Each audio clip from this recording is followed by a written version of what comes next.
I got to start with Donnie Nelson. What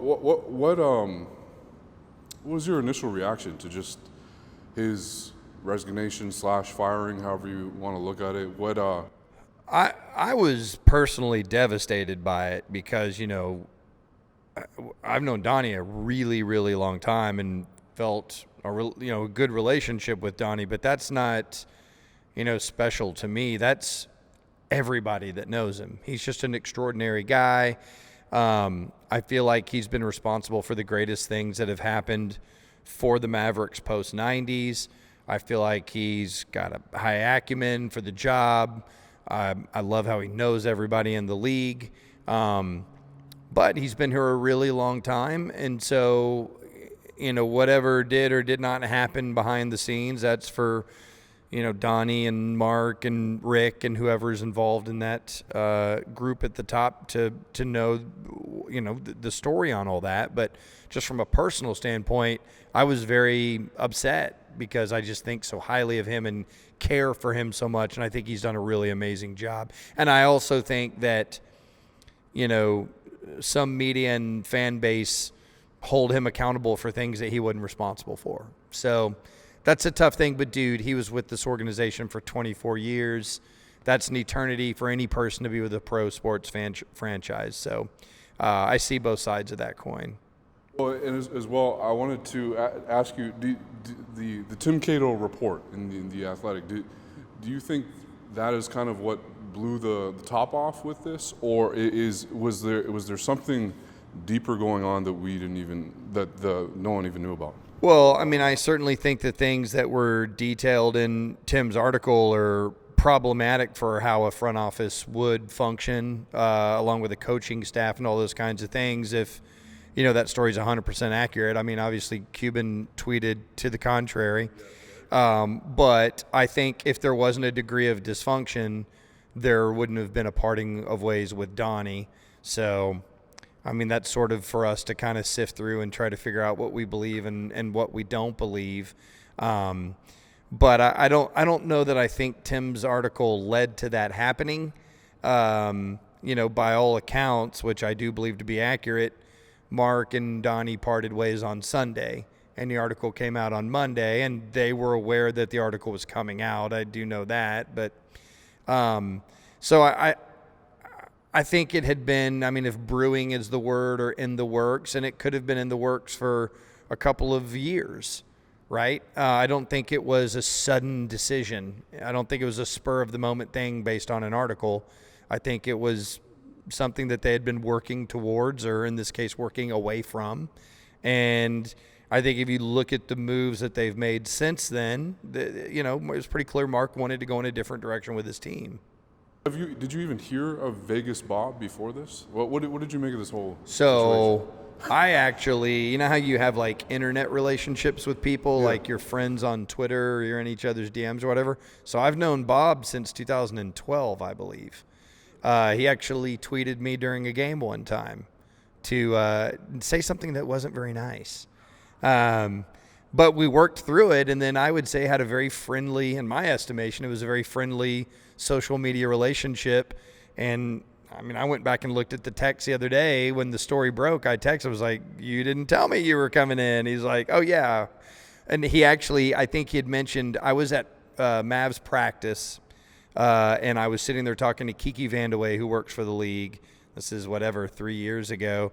He was like, dude, I was standing right over there by you. I was going to say something. So we've internet known each other for a long time.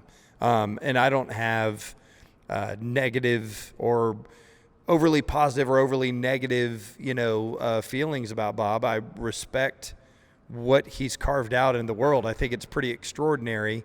But as far as the inner workings with how he would function with Mavs coaching staff or Mavs front office, I never talked to him about that ever. Not once. So, I would be totally speculating on his perception of all of that. But yeah, we've had what I would consider a friendly relationship for going on 8 or 9 years. Do you think he'll still have a significant role from what you're hearing? I haven't been told that. I would sort of assume so. Tim's article said his contract was up. I didn't know that, and I haven't asked him that. nor have I asked Cuban that. So I don't know if that's true or not. If the article is accurate, then his contract's up and they'll either renew him or not. You know, when a coach or a general manager, you part ways, that's a story. But there's assistant coaches that contracts don't get renewed or they move on or whatever.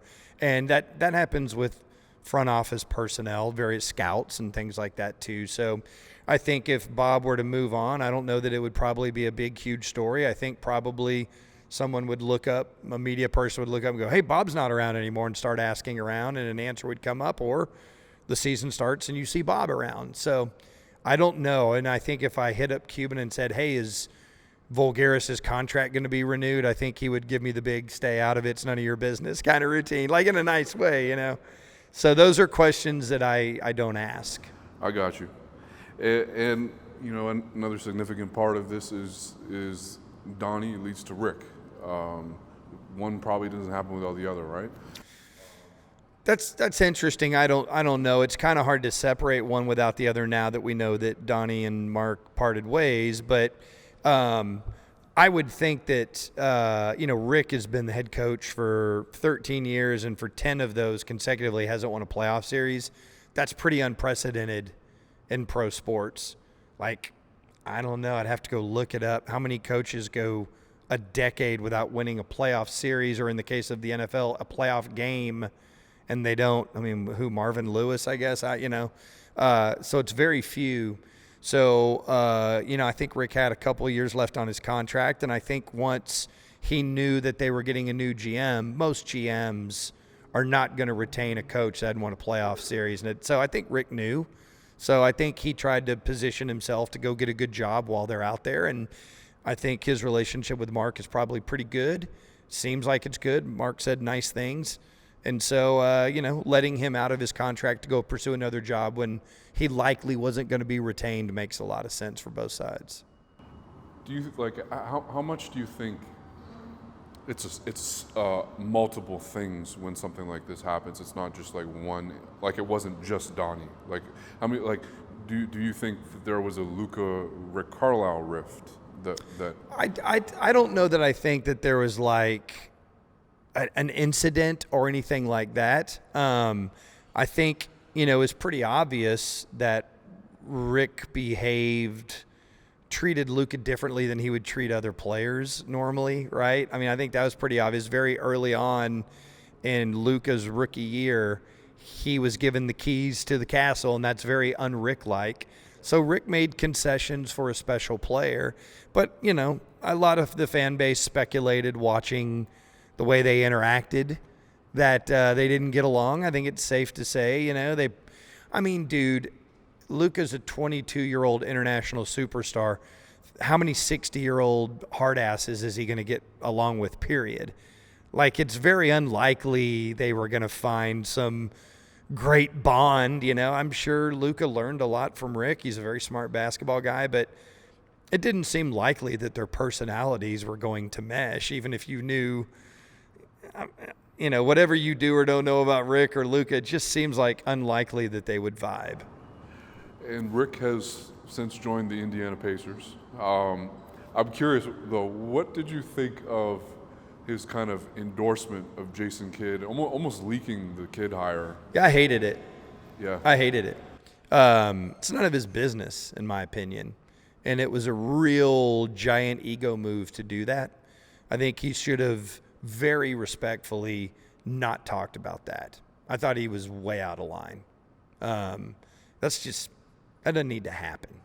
I don't think the organization wanted it. No one's told me that. But I don't think this organization wanted that. And I just think that it was just him on an ego trip. And it was real unnecessary, in my opinion. Do you think it was like an intentional leak? Like, because it was what? I don't think there's any way. 14 hours later that it was reported, or 12 hours later? Jason Kidd was the coach, and Rick knew that. I don't think there's any way he didn't know that. And I'll say this, you know, even if he really wholeheartedly felt that way, he didn't, you know, he knew Jamal was up for that job. Right. And you know what? That's what I wanted to lead into is, what is the Jamal Mosley fallout here? Because we've seen, I believe, it was Brad Townsend reported that he was upset about it, or sources he was upset about it. I would be upset about it if I was Jamal. Because you're a part of his staff, right? You guys Yeah, and the other thing too is I know. So I'll just tell a quick anecdote. All these guys in the NBA know each other. They'll have different levels of relationships. But one time I got to stand in the hallway with Jason Kidd and Jamal Mosley and talk basketball. Like I wasn't talking yet. I was listening to these guys, and they were getting in depth about defensive philosophies, and it was awesome. And I was told by a couple people that Jason very much wanted to keep Jamal on the staff. I don't know Jamal's contractual status. I have no idea. I do know, wasn't it Stein that reported that he was going to interview for the Washington and Orlando job? Yes, I believe he was just added to the Olympic coaching roster today as well. Okay, good. That's great. I'm a huge Jamal Mosley fan, which makes me just like everyone else that's ever met him. Everyone is a huge Jamal Mosley fan because he's a great dude. He comes from this, this coaching, I guess this resurgence in coaching to where guys come up through being player development guys. Like I think a real good example of that is, the coach with the Heat and Coach Spo. Yeah, thank you, Spoelstra. And I know that Tim Gergerich, who had a really good influence here on the Mavericks on the 2011 team, came from Denver. I know Jamal came from Denver. And I remember one time asking Tim Gergerich about player development stuff, and he spoke very highly of Jamal Mosley. So he is regarded as an incredible player development coach. Here he was sort of our defensive coordinator. I hope he stays. I mean, actually, I hope he gets a head coaching job somewhere because I think he wants that, and I want that for him. But if he doesn't get that and the opportunity is here to stay, he would be a huge asset to this organization, in my opinion. Absolutely. As well, can I allow you to speculate a little bit? Why do you think he was maybe overlooked by the Mavs for the job? And as well, to unpack that even more, it's very clear him and Luka are very, very close. Do you think maybe that was either a detriment to him, maybe? I don't know. So what I suspect in looking at Kidd's history and looking at Jamal's history and looking at the people that were involved in making that decision, Dirk, Michael Finley, Cuban had said that the hirings were concurrent. In other words, they were done in tandem. So that makes me, assume that Nico Harrison, and it's been widely reported that him and Kidd have a relationship. But, if you're Dirk and you're Finley and you're Cuban, the basketball acumen of Kidd in high-pressure situations because he won a championship with you, and you know how smart he was. And he also does have the experience running other teams. Jamal does not. Like, if you were to sit here and tell me exactly what Jamal Mosley's head coaching style is going to be, you can't tell me that, just as I can't tell you that, and the Mavericks couldn't tell you that because he's never done it. And so what I suspect is that they value him quite a bit, but because of the point where Luka is in his career, I think they wanted to go with someone that had done it before. So I really think it's more about what they value in Jason Kidd as opposed to what they don't think or don't value with Jamal. I think it's more about Kidd than it is Jamal, personally. Perhaps Mosley's kind of better suited in a rebuilding kind of situation. He may be perfectly suited for this. Yeah. We don't know because he's never done that. So I think it really probably has more to do with that. And again, you can't have experience until you have experience. I suspect he's going to be a great coach, but I don't know that. It's, you're betting on the come, so to speak.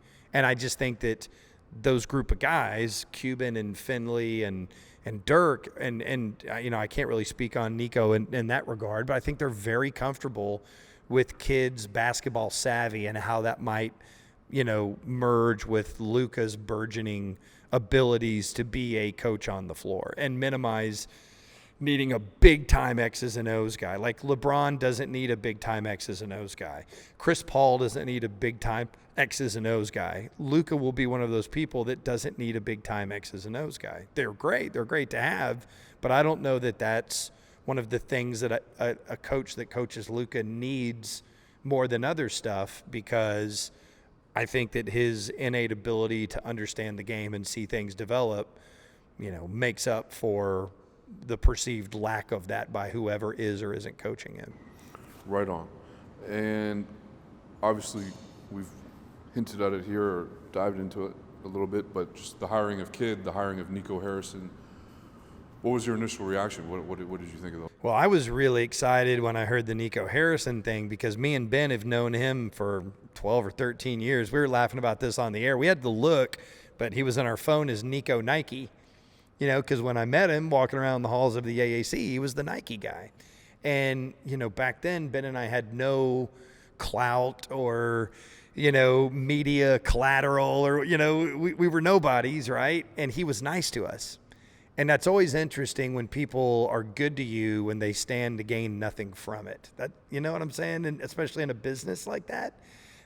To me, it speaks very highly to the kind of person he is. So when you see all these stories about why all these different people like him, I mean, Ben and I can attest to that firsthand. It's like, he treated us great. Like, I had no idea of what he did with Nike at the time.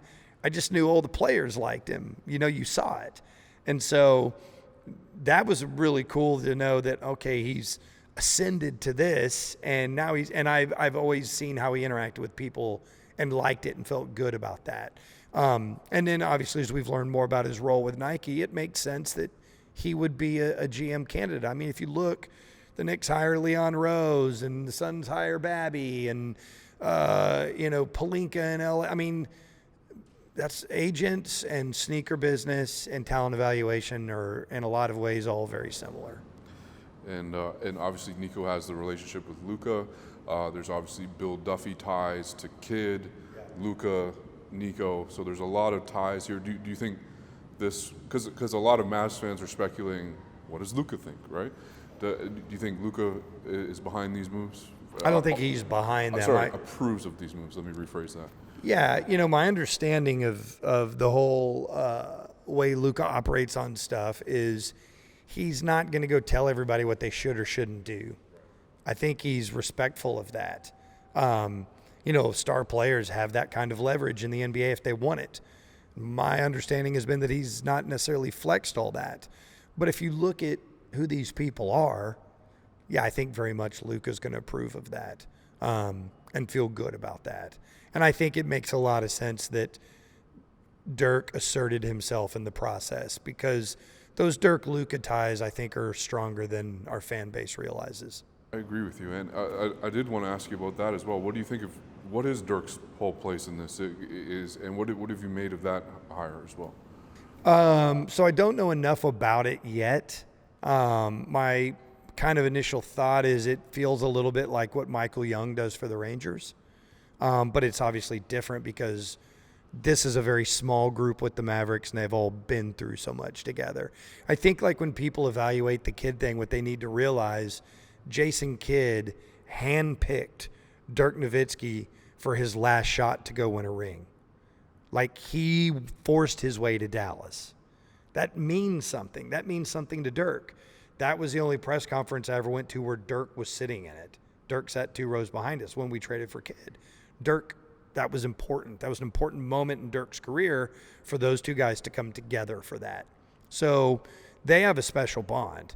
And so I can guarantee you without asking Dirk about it, he very much approves of Jason Kidd's basketball knowledge and how that can impact this franchise.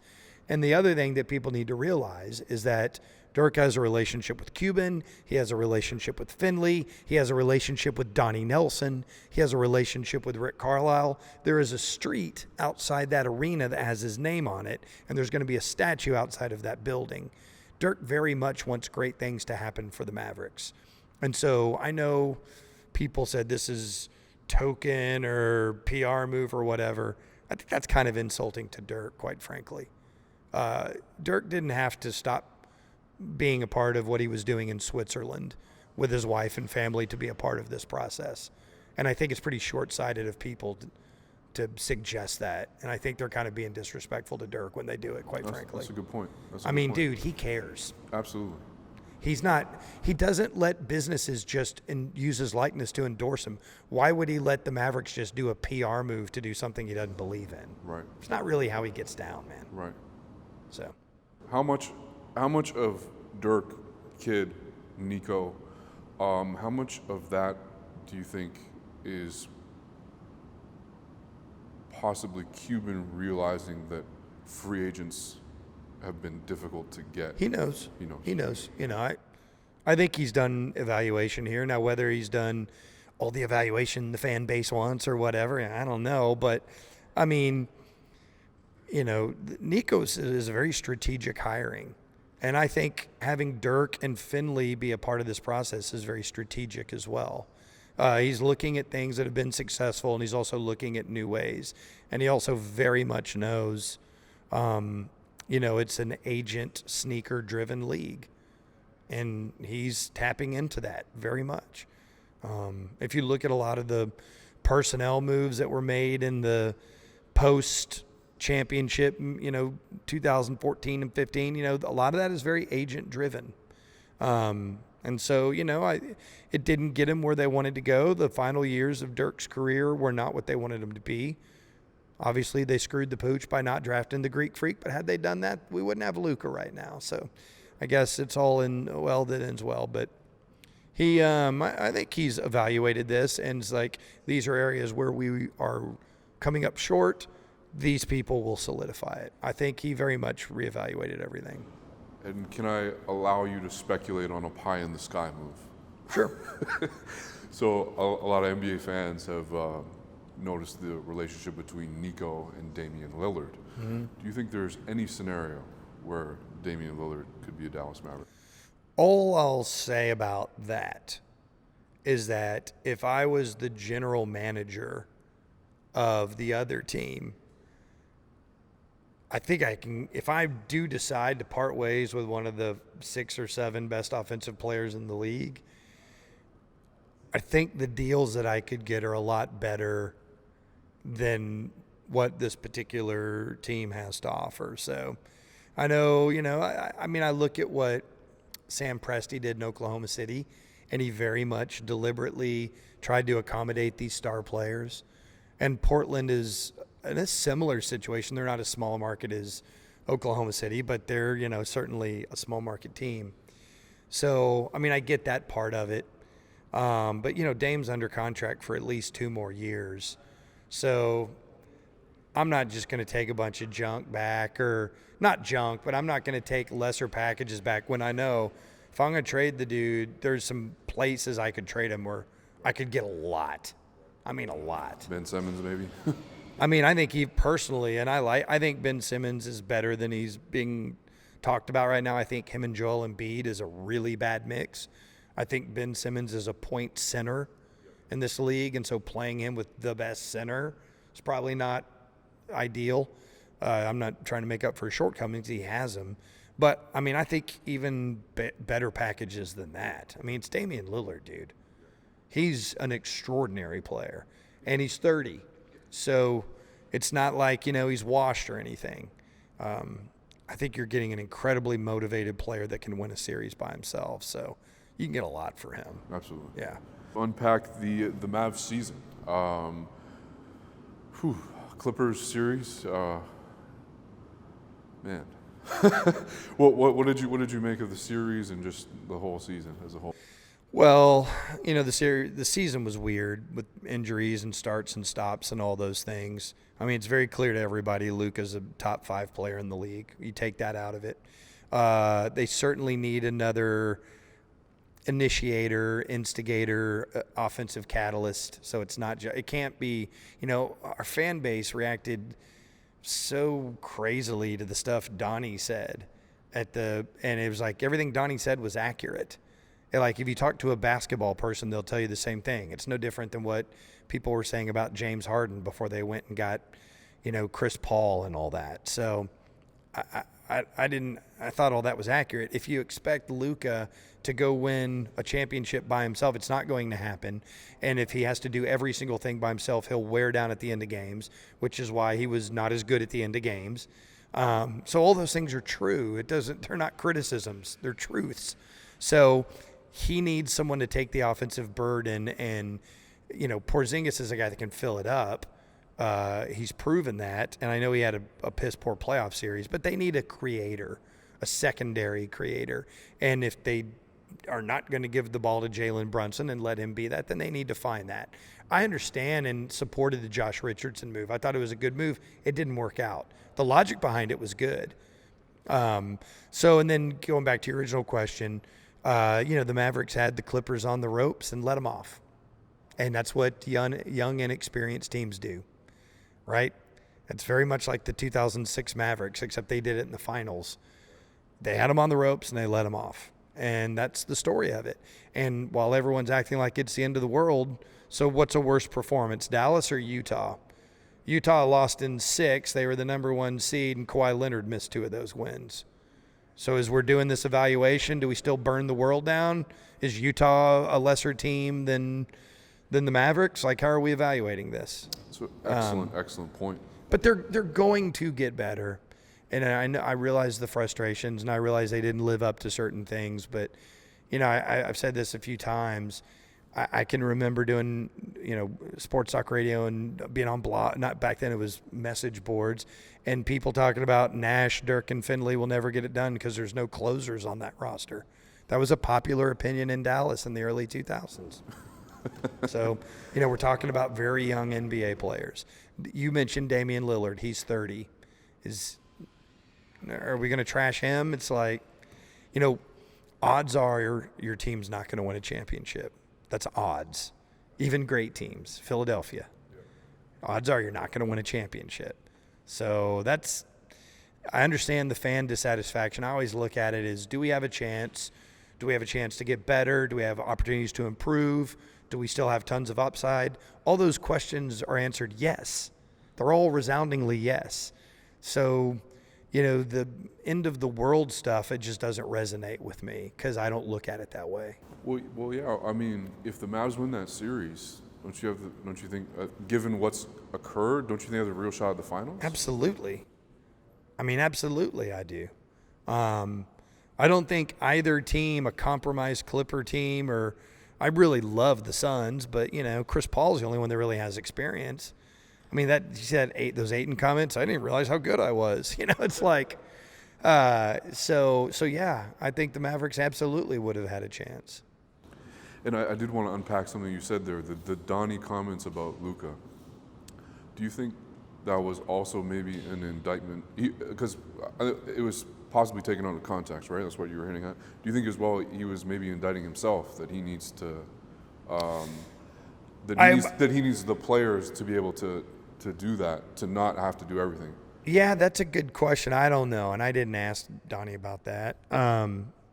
But I think what he was suggesting is, look, dude, if you try to do all of this by yourself, you will fail.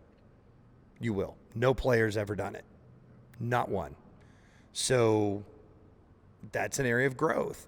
Like, we're all sitting here acting like Luke has reached his ceiling or something. Dude, he hadn't scratched the surface. Wait till 3 years from now. Oh, my God. And so it's okay to push great players. It's okay to coach them. Like one thing Derek Harper said one time, he's like, you don't think Phil Jackson coached Michael Jordan? You don't think Pat Riley coached Patrick Ewing? Great players need to be coached, right? You don't just hand the ball to Luka and go, do it all. That's not how this works, man. And it's okay to talk about that truthfully. It's not a criticism, or it's not going to hurt anybody's feelings. Like, that's what coaching is. So I just thought that was so overblown. Another possible overblown thing, but there is, various reports about it. I've seen Mike Fisher report it with the KP strip club incident. Do you think there's a rift between Luka and KP, or is this just media hoopla? Well, I think there's an on-court rift, and I don't know if it's Luka or KP or coaching. To me, it's like you coach through those things. But there was a lot of times where he should have gotten the ball and he didn't. And there was other times where he got the ball and didn't do enough with it too, right? As far as the, people I talked to that would know said, hey, there's not a personality problem with Luka and KP. They're not like buddies or whatever, but they're not like yelling. Luka, it's just not their personalities. Even if they're jealous of one another or don't like one another, I don't think it's to a detriment. I think, to me, the things that bothered me were things that happened on the floor. And those are, Porzingis was not used the right way. Maybe he didn't earn that with his play. We can debate that too. But you don't use him as just go stand at a 45-degree angle and space the floor. It's effective, but you get that player on the move. He can put up numbers. Now, you're not going to ISO him and do all that kind of stuff. But there was other ways to use him that he was not used, and it was, someone that believes in his abilities, I was frustrated. More pick and rolls, more pick and pops? Yeah, I think a little bit of that, but I also think using him as secondary action, cutting and moving towards the basket. When he gets the ball moving towards the basket, he's very difficult to stop. He's the kind of guy that I would set screens for off the ball, and hit him in those areas. I think he's very effective in those areas. So that's where I would go with it. I'm not a coach. On Rick, how that transpired? I mean, I don't know that that's fair for me to say that. I think he's certainly complicit in some of it, or has a degree of responsibility in some of it. But I just don't think you leave these things up for 22 and 25-year-olds to figure out. I think they have to be coached. And if the relationship between Rick and Luka, which I don't know this, but if it had deteriorated to where he couldn't coach him anymore, then it's good that he's not here anymore. I don't know that. I wasn't told that, but there's certainly things I see that I think, I bet Rick doesn't think that's awesome, So if there's a disconnect there, that disconnect has to be fixed. Definitely. Do you believe, given that Rick is gone, do you believe that KP will stay here, will be here? Because if it was the same regime, I think there would have probably been more speculation that maybe KP might be traded. Do you think I think the problem with KP right now is you don't want to set. He's a really good player, borderline great player, and right now his value is not that, right? And so I would not trade him now unless I found another front office that valued him the same way. All those trade rumors that happened in February and all that, I think the Mavericks would have traded him if they got a great player in return. It's so hard to get that level of talent. And I know our fan base doesn't believe it, but all I have to do is take you back to September when he was doing it in the bubble. Like he was second team all bubble. That we're talking about. Then he got hurt. And then it never meshed again. To write off a 25-year-old guy with those abilities, I think is a huge mistake. So I would fix that in terms of on-floor chemistry, or I would get his value back up if I felt like it couldn't work long-term. But trading him now is... selling pennies on the dollar. I would be real hesitant to do that. But, hey, I trust the new regime to know what they're doing. I feel good about them. For sure. And given that unpacking, what do you think is the best kind of player to surround Luka KP moving forward? Have you been able to glance at the free agent list? Yeah, I think it would come via trade. Yeah, even if it's a free agent, I still think there would be a sign and trade action for it. Like, I'm not going to name other teams, players, but everyone can do the connect the dots with the agents and the guys who are free agents. And I think a veteran wing that can facilitate, even if he's not a great outside shooter, would be a really good fit. I'd prefer that he was a great outside shooter. But this team needs some veterans, and they need guys that know how to execute during the playoffs. The one player I wanted to throw at you was DeMar DeRozan. Do you think that could be a significant fit? Yeah, man. I mean, to me, that's always like, it was the money, right? I know a lot of people really wanted Julius Randle here, and Julius Randle's coming off an MVP caliber year. Well, if you go back and look at that free agency, anybody could have signed him for that amount. And I think the Mavericks, for what they had and the money they had, felt like that was not the right fit for that expenditure of money. So if DeMar DeRozan wants a max contract for a guy that's been in the league for a decade, that's probably not the right kind of fit. But if there's other ways to make that work, and I'm talking about a player of his ilk, not specifically him, there's always puzzle pieces involved. because it's a salary cap league and there's certain mechanisms to acquire the players. So in a vacuum, yeah, give me that player. But I'm not all for just overpaying whoever just to get them in. I don't believe in that. And I wanted to ask you about Kyle Lowry and Mike Conley, a point guard who could play off the ball with Luka and shoot. Do you think that's a possibility? Yeah. And I think also, generally, like, you're talking about older, smarter players that get it, right? Like, look at the way Chris Paul played off of James Harden in that first year. That takes a real veteran stud to do that. And so usually smarter, older players get that. But, a facilitating two would be ideal. I know everybody, Bradley Beal and CJ McCollum, those style of players are perfect. Those style of players, facilitating twos that can really shoot the ball, are perfect to play off of Luka. The Truth to Power project, tell people about it, your role and the Mavs backing.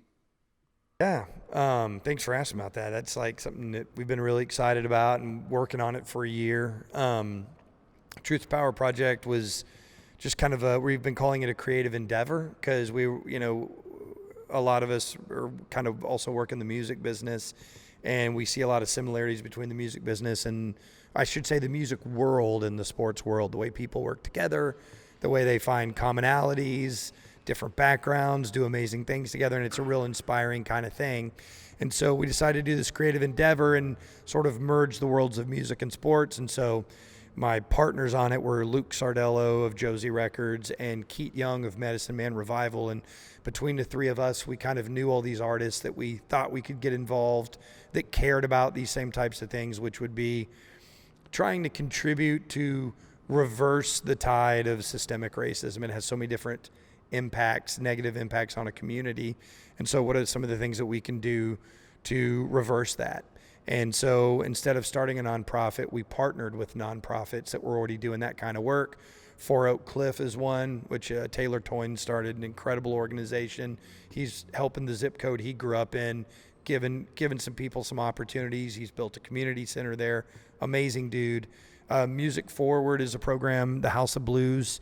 It's their nonprofit that creates inclusivity in the music business and creates opportunities for people and education for people that may not have access to it. Choppy Mama's Farm is an urban farm in a food desert in the southern sector. And then finally, Young Leaders Strong City works with high school age kids, create spaces for them to feel welcome. It's inclusive, it's diverse, and they talk about issues in a very real way. One of the things that I think causes a lot of our problems is we just don't talk about these issues that we face truthfully. It's all politicized and then weaponized, and it pits people against one another. And it's complete bullshit. It's a horrible racket that people are stuck in.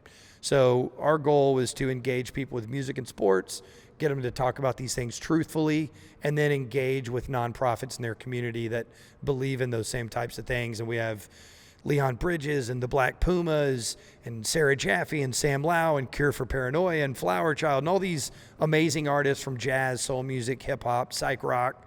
And we all came together to do this. We called it a soundtrack for empowerment instead of a compilation record. And so we launched it on Record Store Day. The digital release is coming out in mid-July. And even if you don't want to buy the record or the gear that Erykah Badu helped us do at the Badu World Market, the Truth to Power gear, all that money goes to the right place. But even if you were just to go make a donation, if you go to truthtopowerproject.com, there's a button at the top that says donate here. We have all the reasons we're doing it. We have links to the nonprofits, cool pictures from the recording sessions, music, all kinds of stuff. So go to truthtopowerproject.com. And I should say, I knew the Mavericks would get behind this, and they did very early, and they gave me incredible financial backing as well as support. There's some shows coming up that they're going to help me throw. So, man, I just can't say enough nice things about the Dallas Mavericks for getting involved in something that is community-wide and it's sports and music. Jeff Skinwade, we appreciate your time. Great chat. Thank you. Any final shout-outs? Shout out to all the good Maverick fans out there that are stressing over this. Don't worry. We're going to be fine. We've got Luka. We're going to be fine. I promise. I love you. Sorry if I was a jerk on Twitter. I go to Twitter and everyone's acting like a mean person, and I get sucked in. I start acting like a mean person, and I can be a real ass. I'm sorry. It's not personal. I get frustrated just like you're frustrated. I love you, and I love the Mavericks, and we should love the Mavericks together.